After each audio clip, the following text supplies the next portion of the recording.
New Extra Charge Hot and Iced Coffee from Dunkin' is made with 20% extra caffeine from green coffee extract, because we could all use a little extra this year. Whether that's an extra boost, some extra boldness, or the drive to go the extra mile, we're extra ready for whatever comes our way and extra excited to take it on. Let's get it done with a medium extra charge coffee from Dunkin' for $2 with 20% more caffeine. And pair it with snackable stuffed bagel minis for an added all-day boost. Order ahead on the Dunkin' app. America runs on Dunkin'. Participation may vary. Limited time offer. 15 minutes could save you 15% or more. Is that Shakespeare? Nope, it's Geico. Yeah, that's Shakespeare from one of his unpublished works. Oh, it be not for awakening. Nay, giveth thou the berries.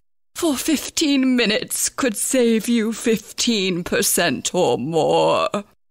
Nope, it's from Geico, because they help save people money. Well, I hate to break it to you, but Geico got it from Shakespeare. Geico. 15 minutes could save you 15% or more.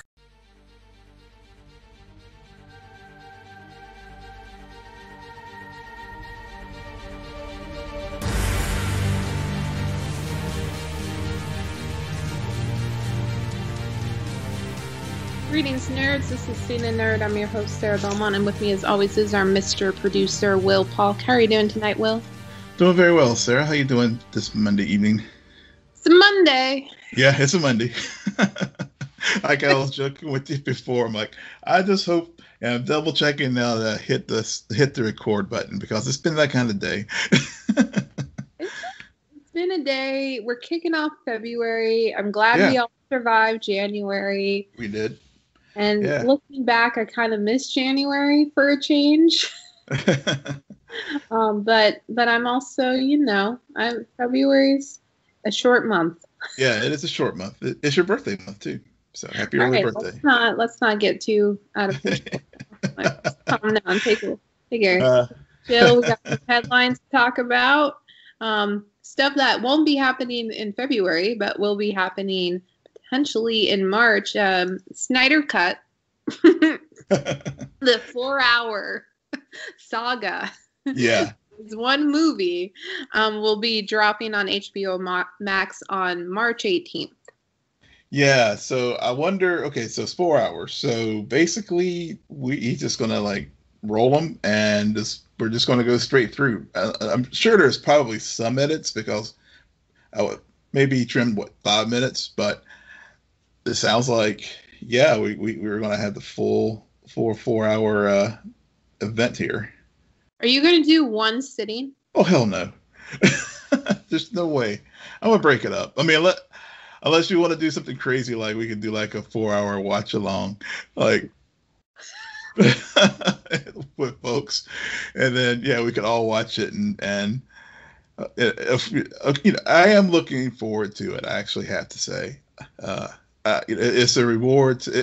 I feel a certain kinship to the Snyder Cut fans to the being a Star Trek fan, because it was a kind of similar dynamic where people lobbied so hard to keep that show on the air for a third season, and of course it became more popular over syndication. And I feel like this Snyder Cut is in that same vein of fans really pushing hard for it, and Warner Brothers finally was like, okay, we'll do it. We'll do Zach a solid and give him a 4-hour film. Yeah, I'm mixed on it. I'm looking forward to potentially not having to keep talking about Snyder Cut, because all answers will be answered. Yep. All questions will be answered. But I'm also kind of I have such low freaking expectations for this. And I don't even think they can reach that. I just don't. I guess you could say I've seen the original Justice League, but I skipped so much of it that I don't know if it counts as a viewing experience. So, March is going to be a packed month.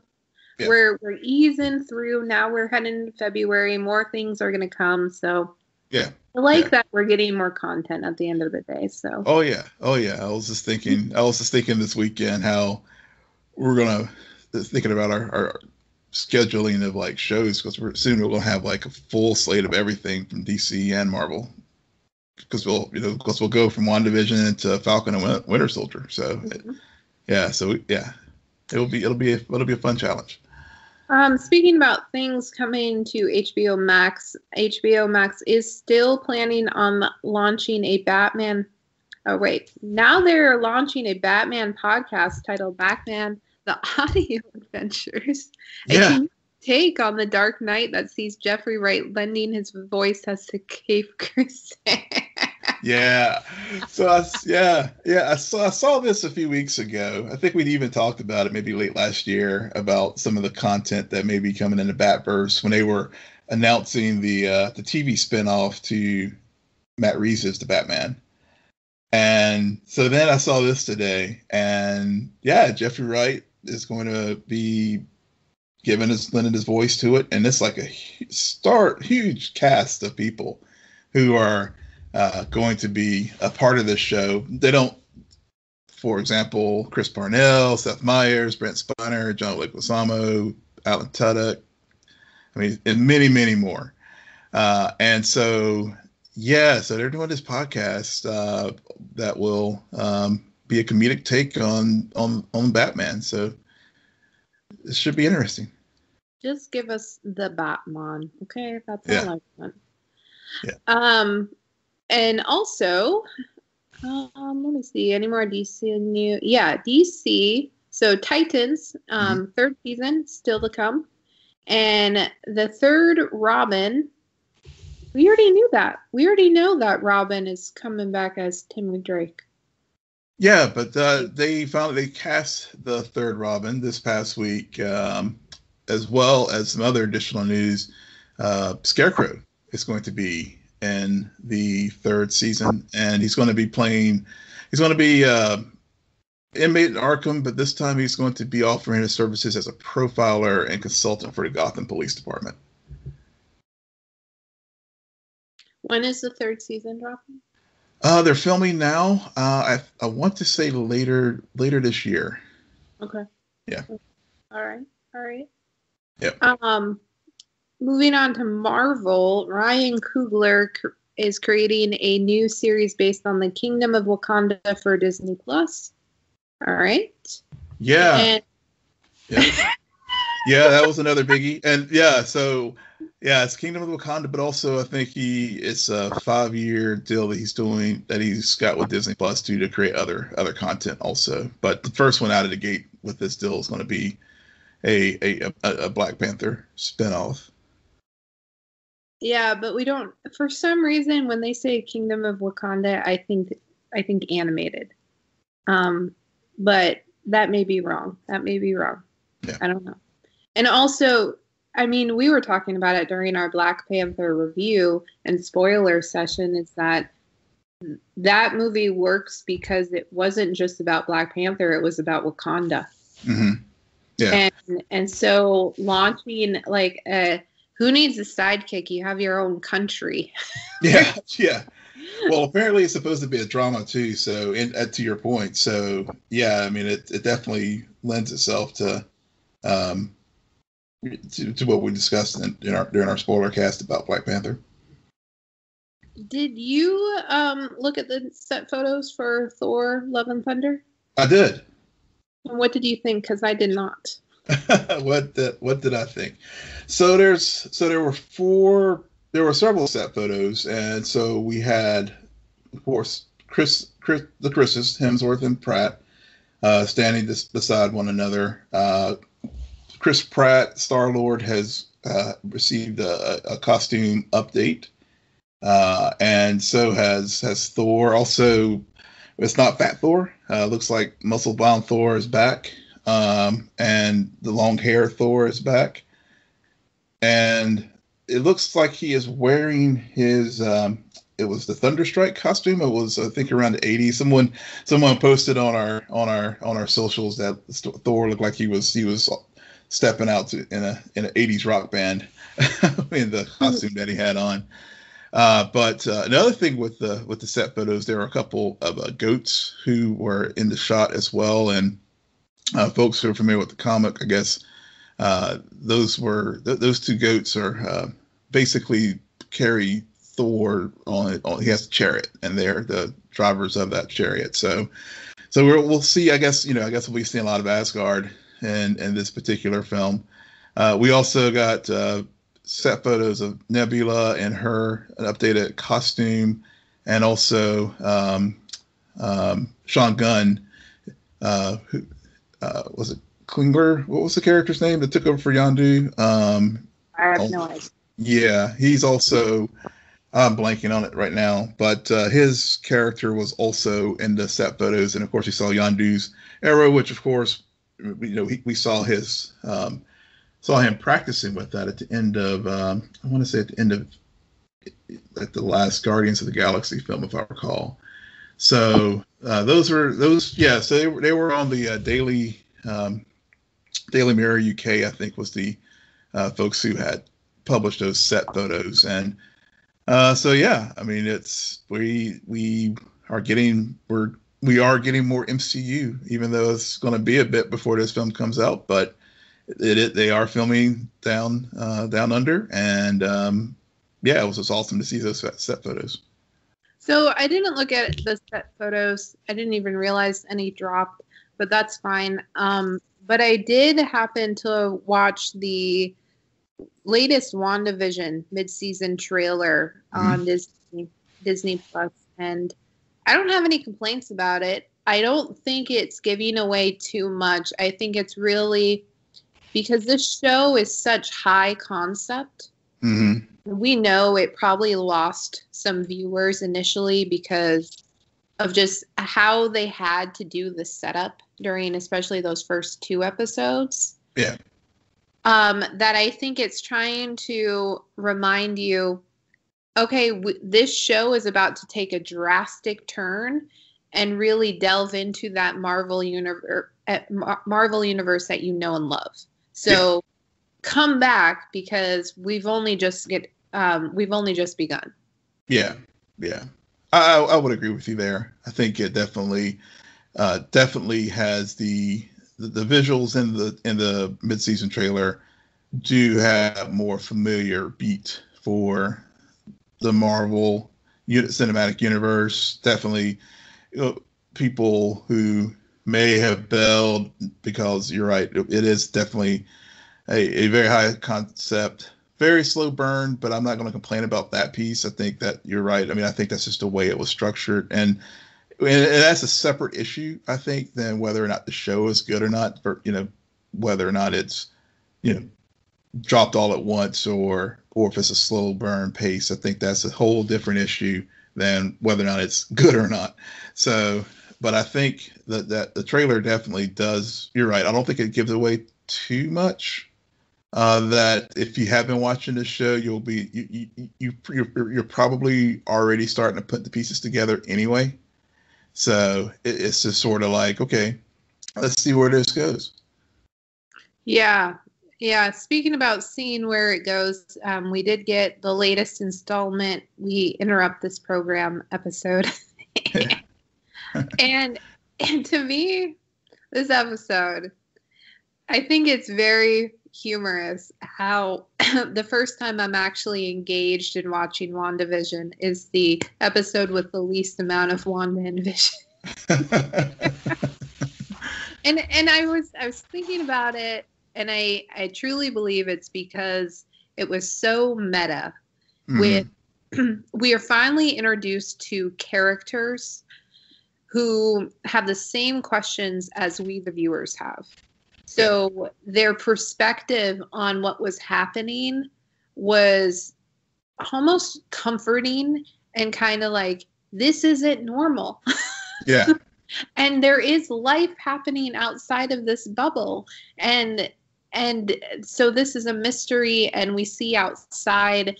And I like it. There was some Marvel humor integrated into this, and it felt like a movie all of a sudden. Not to say that the first few episodes I was thinking, where was the budget? Not that at all. Again, this is a very high concept TV show, and that has had to build up to this moment so that they can have an episode to say, oh yeah, remember guys, you're trapped in this bubble for 3 episodes, but MCU exists outside of this bubble, and things have been happening. Mm-hmm. Yeah, a lot of things have been happening. So the way this episode starts out, it gives us context as far as where we are in time. Mm-hmm. Yep. As far as the story, and so it does confirm that that WandaVision does happen after the blip, and not only the blip, but also the we're back, and we see the post blip snap where people are starting to return after being gone for 5 years. Yep. So initially, I'm watching it as Monica's coming back, mm-hmm. and I was really mad. There was some bad CGI. It was really bad. And then about a few seconds in, it finally it corrects itself. Yeah. And then she's running through the hallways. I'm like, okay, we're back. Yeah. There. I have to whenever that scene happened, I literally did I did almost jump out of my chair in glee, because it was like, yes, I don't know if it was as you said, this episode really brought the things that we've seen in the first 3 episodes in the where we last left MCU with Spider-Man Far From Home and all the events from Endgame, etc. And I was like, yes, I'm seeing things I'm familiar with now. It was the story was, I was like, and I think we were texting a little bit about it Friday night. I was like, I feel like they're starting to put the pieces of the story together. And and as a viewer, I was like, okay, I now I'm starting to buy into this. Yeah, the snap and the blip mm-hmm. are such critical, monumental pieces of this 10-year-long narrative that for them to use it as the opening of this episode and to really not only pull you back into this story, but to connect you to Monica, mm-hmm. I thought it was very genius. I like how there was tragedy involved with mm-hmm. Monica. What she missed out on. It only took about 2 lines of dialogue to get there. And then also it really headlined, or it really brought us to S.W.O.R.D. and our introduction to S.W.O.R.D. and what they're all about, and Monica's mm-hmm. dynamic with S.W.O.R.D. And then the ball just kept rolling, where all of these characters we knew were out there start to get brought in. I mean, we have the FBI, we have Darcy come in, and then it just is this little meta episode where it's like, really, we're watching a sitcom with 2 Avengers? Yeah. Why? What is happening? And then in this the backtracking of like, if you've been watching all these episodes, this is why Wanda encounters this mobile plane. Mm-hmm. This is the beekeeper that you saw on all this stuff, and and I thought it was really done well. I don't have any complaints about that. I again, like I said, this is the episode where I actually was pretty engaged throughout mm-hmm. the entirety of it. Yeah, same here. And and one of the things you mentioned about the story and with post blip and how they handled that, and Monica learning about Proton, her mother dying of cancer, and before she got back, and so it really did get into the ramifications. Whereas Far From Home was more the comedic part of of life after the blip, whereas this is the we see the tragedies that people dealt with from it as well. Right. And and that was so I think that, again, I think for me that really started pulling and we talked about this, I think maybe the first time for the first episode, where we were like, okay, maybe about halfway through, and I think you said it yourself, they'll start pulling things together. And then I was like, yeah, and I'll probably be about 4 or 5. I'll be like, yeah, I'm all about this series, and here I am. So, but I think that was and because I think they you're right, they did do a good job of connecting what we've seen to what we know, as far as the meta aspects of that Jimmy Woo was like dead on. It's like, yeah, we're watching a sitcom about the Avengers. Yeah. Why? Why? Who is doing this to you? And I like how he's also FBI, and he just found himself like trying to investigate. He just stumbled upon this, and then now he's met Monica, and now he's fully entrenched in SWORD and all this stuff. I think you got a little bit of a fish out of water from him, which is green. Yeah, which is very cool because, again, that earnestness and that fish out of water aspect of Jimmy, we saw that a lot in Ant-Man. So, and so, so again, it's that familiarity and I think it was, and looking at it now, I understand why they did it the way that they did, because I know you made a note, why didn't they start with this episode? But I don't know if they had. I don't know if I mean, yeah. Granted, I probably would have been less frustrated from the beginning, but now having seen the 4 and see them as a unit, I'm glad they actually rolled it out the way that they did. Yeah, I agree. I've been thinking about that note a lot, and at the end of the day, you have to fully understand Monica's story. You have to find yourself trapped in that bubble for a period of time before you can escape it and start to realize that, that is not the world and something else is going on. Something that I did want to also bring up about this, that I was thinking about, is it's very interesting to me how we're almost inundated with this idea that superheroes have fake identities and no one knows who they are, and it's always this double persona. But Marvel, over the span of 10 years, has created this universe where even the backup characters know exactly who the Avengers are. Especially the B-list Avengers. Like, I love Vision, but Vision isn't no Tony Stark. They know who Vision is. So I think that it's very interesting how there was no question that is Wanda and that is Vision, and they are trapped in a sitcom. There was no, who is this person? Why do they have these powers? Yeah. True. Well, I guess with Wanda, I mean, I thinking back to Ultron and Civil War. I mean, I guess she's had 2 significant things, because I mean, wasn't she responsible for like part of Sokovia getting destroyed anyway?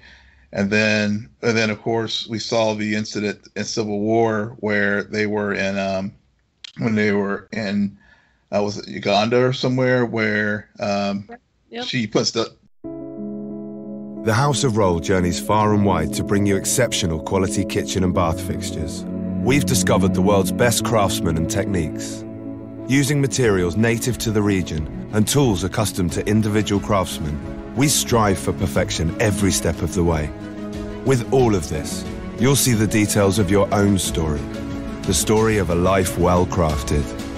This is the story Craft tells. Welcome to the House of Roll. BBVA is your bank for a cash bonus. You could get $250 when you open checking and savings accounts by February 16th and meet the requirements. Get your $250 cash bonus. Go to any branch or visit bbvausa.com/250. That's bbvausa.com/250. BBVA, creating opportunities. All accounts subject to approval. $1,000 savings balance and $500 direct deposit required by April 30th. The bubble around the person that flings them up, and that was very public when it happened. So I guess people are familiar with them, and I guess because of all the Sokovian Accords and other things, I guess their identities in many cases were probably made public. Now, whether or not Cap was. Yeah, Captain America too, because remember they had the whole museum and in it. So I mean, their identities are public, which is very interesting because in contrast to say the DC world, they even knew that Vision was dead. Mm-hmm. Yeah, I was really thinking about that. I'm thinking to myself, so they know who Vision is. Mm-hmm. Know he died. At what point during the Infinity War did anybody have the time to do like a press announcement? Yeah. do they realize then what Wanda went through in regards to his death, which was another thing that the shot of dead Vision. Yeah. Very, very, very cool. Very cool. Yeah. I wasn't blown away for it. I knew there was something coming because of the way people were reacting to this episode about a certain scene, and I can only imagine that was the one they were referring to, which is what they kind of alluded to. So I had a high bar, and so I wasn't too like, oh my god, but yeah. I think that was a really cool moment of again reality seeping its way into this world that she's built. Yeah, definitely. I came into this episode cold. I didn't listen to any non-spoiler reviews or anything like that. So when I did see Dead Vision, it was another one of those moments. Like I pointed at, I was Leonardo DiCaprio meme. I was like pointing at the screen when I saw that because it was a one of those moments where I was like, yep. I mean, we always suspected it, we knew it, but then to see it in reality, see it come to fruition, to confirm that he is indeed dead, especially after we know that we are a post blip, definitely built more into this idea that this at least for me, that this construct that Wanda that this is something Wanda has built, and then also. Whenever we see Darcy, whenever they have the technical, the corrections within when Darcy's watching the sitcom being portrayed and the edits going back and forth done by Wanda, whenever people start to piece together that something's not right here. Mm-hmm. And then Wanda so I'm feeling more like this is the Feige. He touched on it. That this is his version of the House of M in the MCU. Right. That this is a creation of Wanda, and I don't think Sword or Mephisto is the one that's directing it. She's doing it. That's where I'm at now as far as my theory spiral. I go back and forth on it. I've always said that it's her since the very beginning. And that's what pissed me off about the slow burn initially. It's like everyone knows what's going on, but at the same time, I still think that there almost has to be someone pushing her in this direction, because she's lost a lot of people. We all lost a lot of people at the end of Endgame. Yeah, but there are still enough people for her to turn to. So how did she go from Tony's funeral and still end up misguided, Yeah. But it's a very grief and PTSD. Yeah. Right. with everything she's gone through, her powers and how already emotional they are. Mm-hmm.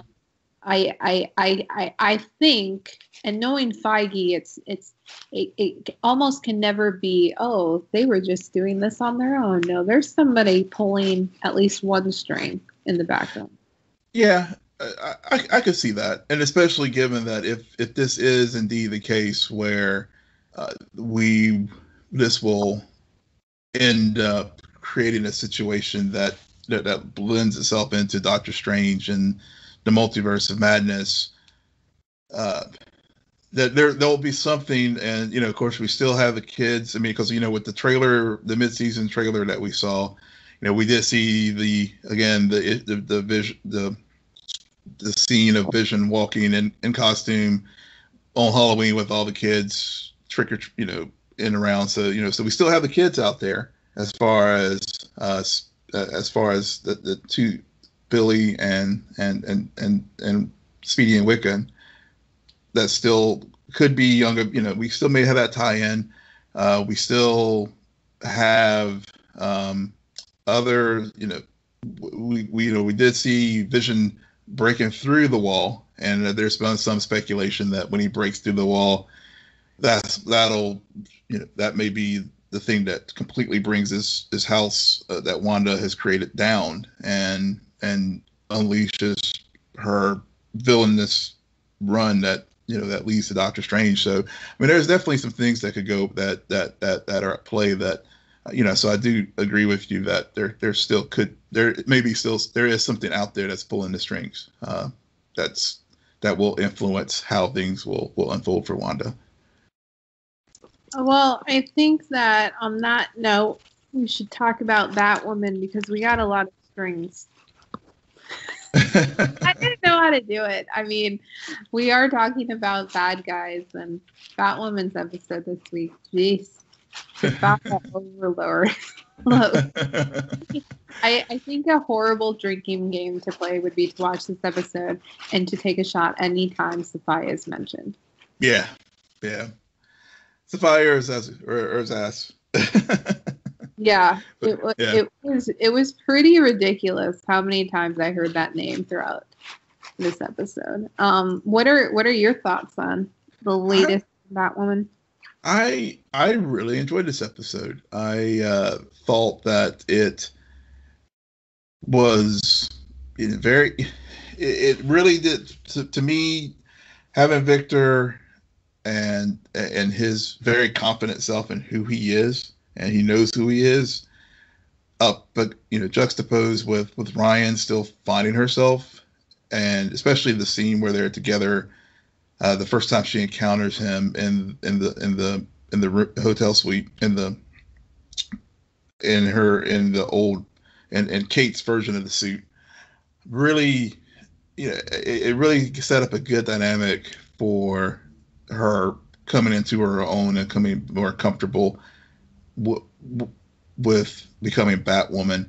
And then that was sort of that was kind of a theme I thought throughout the episode too, because even when you look at Sophia and Alice's interactions, as far as Alice thinking Sophia's behind the downing of Kate's plane, and then but really getting into their history, as far as I did get some Al Ghul vibes there.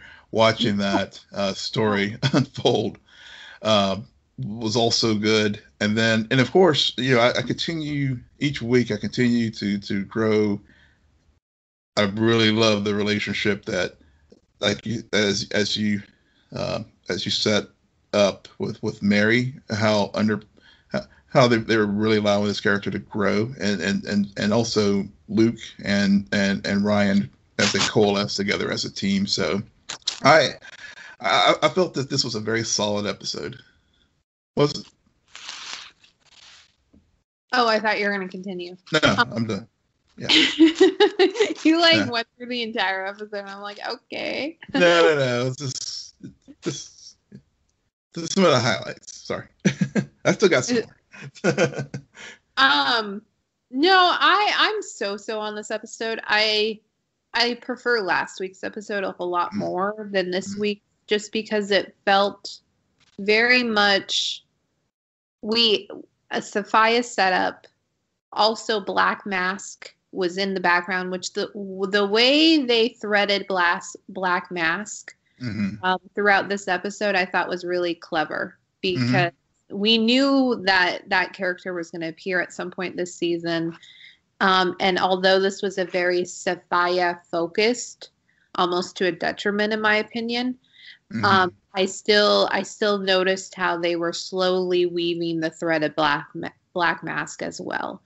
I also think that this episode, Kate, her presence was almost too loud for me. Just because I, as a viewer, I really like Kate Kane. I like first season. I have no problem with Ruby Rose. But I'm also really trying to focus and get on board with Ryan. And I think very much, I felt in a way that writing-wise, it's almost as if Luke's in the writer's room. No, we're holding out for Kate. Give Ryan a chance. Between Alice, which I totally understand why it has to be all about Alice with that, but then you add on Sophie. And then you find out that we already knew, but then they just remind you there is history with Sophia and Kate. And then we add on Jacob Kane. And then this whole thing with Mary and Luke and them fighting, and I never like to see my parents fight. At this point, Mary and Luke are pretty much my parents on this show. Yeah, they are. They are. It's just, it was like Ryan's there, maybe 10 minutes. Yeah. It was very weird watching it, and I'm thinking to myself,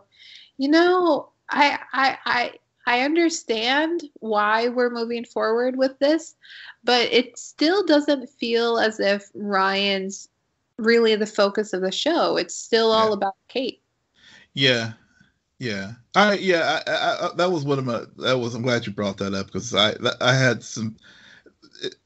As far as criticisms I did have for the episode, and the concern that I have moving forward with this season is, granted, we know Kate's always going to be a presence because of, like you said, because of all the characters that you listed, but they've got to find. They came very dangerously close, and I think, to your point, and your point, crossed the line of Kate, taking up all the oxygen in a room as far as this episode. And so I'm concerned about that just moving forward with the series as they try to establish Ryan as the lead. Because yes, obviously Kate is going to be there. The mystery of what happened to her, just like in season 1, they had what happened to Bruce. And that was and thinking back, that was the critique that you and I both had. We were worried about when does this show stop being about Batman and start being about Batwoman? Yeah. And it took them a while to get around to that place, but I felt that they finally did, and I'm hopeful that they will do the same this season. That yes, we know Kate's gone, but we don't need to spend significant portions of the episode lamenting about her not coming back, not coming back. Just okay. Let's stipulate it's there. Now let's just see how Black Mask, and also how the Joker, given that Jack Napier's name was also in the painting on Kate's phone at the end of the episode. How do they all play into this, and how blackmailing Sophia into thinking that Sophia was the one that downed Kate's plane? Yeah, there's still so much mystery with that, and Sophia's involvement or lack thereof involvement. I think Sophia also didn't work for me because she didn't feel threatening. There was something about, and Sophie really pointed this out, where it's, why is Alice still alive? If she did the unbreakable thing, which we get, you release Desert Rose, which, newsflash, is a cure for everything. It's horrible. That's horrible. You release the cure for everyone. Yeah. It's really so sad. But I also like how she was talking. It's a valuable resource. And what happens with valuable resources? People take what they want and destroy it all. So that's so I appreciate that. But they needed a moment where she, like, for a moment I thought, are they going to kill Sophie? Because that would be, nothing against Sophie, but for me to buy into this person as being really the villain, they need to take out a character, because she keeps saying Kate's still alive. Yeah. So they couldn't even kill Kate. Exactly. They killed Kate. Didn't take out, Julia Pennyworth, or so because I mean they did kind of create this menacing character figure, like a Ra's al Ghul, in season 1. So, but I almost saw her. It was like almost a mentoring, motherly nature with Alice, and So Alice is, because Sophia herself pointed it out. If she wanted Alice gone, Alice would be gone. So I really do think that Black Mask and possibly Joker are the ones who are pulling the strings here and utilizing Alice as a means to an end to mess with Sophia. Yeah, for her to say that is different than having an action to back it up. Like, sure. For some reason, half of the stuff she talked about, I was like, blah, blah, blah, blah, blah. Yeah. I don't know this person. And also, where the heck is your Lazarus pit? Because the moment she said, I'll give you back Kate, I was like, okay, let's see it. Let's see it. We already heard about the 5 years on an island. Exactly. All the DC, all the tropes are there. So trophies, that was another thing. But to get back to Ryan, you're absolutely right. The best scenes with her were with her and Victor. And I think, in thinking about it, the problem with this episode is that Kate had such a presence because all of the, like, Sophia, Alice are all obsessed with Kate. And this exciting incident. And a hero in this genre, you need that villain. You need that person who you, for whatever reason, end up being unable to defeat. Right. And as much as last episode they were pushing that's going to be Alice, they have not sold us on that yet. No, they haven't. And they need to push that back. We need more Ryan, Alice. And can you imagine this episode and it was Alice and Ryan on the island? Oh, that'd be interesting. That would have been interesting. Yeah, that would have been interesting. Too soon, but still, I think that we need those episodes. There were a few episodes in season 1 where we had to buy into this relationship that, as much as Alice is a weirdo, at the end of the day, Kate only sees her sister, not Alice. So they had to do a lot of groundwork, and I think that that's what they need to do this season to make Ryan more of a presence. Yeah. I mean, they did a good job utilizing Victor as that foil to Ryan this week, and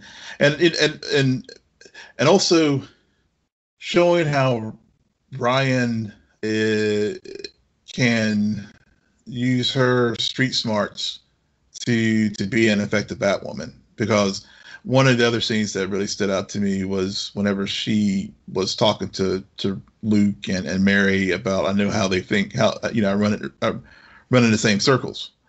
And, right. and so, Luke is still, in some ways, he's in a very sheltered, he definitely is a sheltered person. Mary, we learn through this story that she's still very sheltered too, and even though she sold all her shares in Hamilton Tech, she still has a lot of blind spots. Whereas Ryan's like, hey guys, a couple things: one, $12.50 an hour is insulting when you're a multimillionaire, but two, I know, she knows how the criminal element in Gotham works because of her circumstance. She's had to deal with those people to survive. So I'm hoping they'll continue to build on that throughout the season, and hopefully they will show how Luke and in particular will gain to appreciate that as Ryan grows as Batwoman. Yeah, no, I agree. It's really hard with this show because 9 times out of 10, all of the episodes are written really good. So even though I'm so on this episode, it was still it still felt like we were moving forward. Yeah. So as long as we keep moving forward, I'll be fine. And that's really it. That is all I pretty much have to say about Batwoman this week. Yeah. Damn, though, you got that wig. Yeah, I mean, we knew that eventually that suit would get changed because we've seen the photo of the new suit. We did. Yeah. But yeah, I don't have much. Yeah, I don't really. I mean, I think it was, like I said, it was a solid episode. Wasn't the best, wasn't the worst. It was. You're right. It just carried the ball forward, and then we'll just have to take a break for a week because the Super Bowl's next Sunday. Oh, really? Yeah, no new Batwoman next week because they wisely are not going to try to counter program over the Super Bowl. Who's in the Super Bowl this year? Super Bowl this year is Tampa Bay and the Kansas City Chiefs. I was just gonna say, okay. Yeah. That's what I thought because I knew Tom Brady was in it, and I know he's on Tampa Bay, but I wanted to confirm the Chiefs. So yep. All right. Well, that is it for us tonight. Will, why don't you tell our listeners where they can find you? Yes, you can find me at Will M. Polk, WILLMPOLK. And you can find me at SJ Belmont, SJBELMONT. Please follow our crew on Twitter at CNN Nerd. Friend us on Facebook, follow us on Instagram. But most importantly, rate, subscribe, and comment on Apple Podcasts, Spotify, YouTube, Stitcher, or wherever you get your podcasts. Good night, Geek Out. You're welcome.